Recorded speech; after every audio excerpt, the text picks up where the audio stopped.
Toda una cuña guapa ella. Seguro ya van a saber de quién estoy hablando.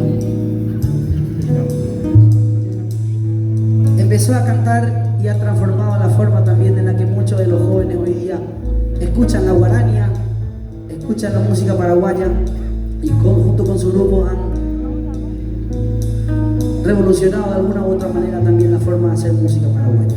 Y les quiero pedir un fuerte aplauso para esta gran amiga que dijo que sí ante el primer telefonazo, ante el primer WhatsApp de que estoy haciendo esto, estoy haciendo aquello para el hospital. Rosa, ya está, estoy ahí porque estoy ahí.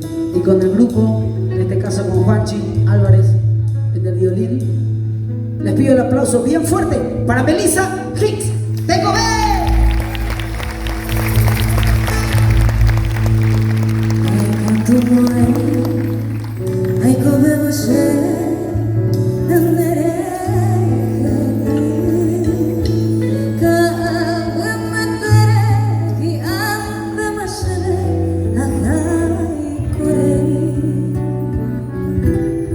Ese corazón se embotará.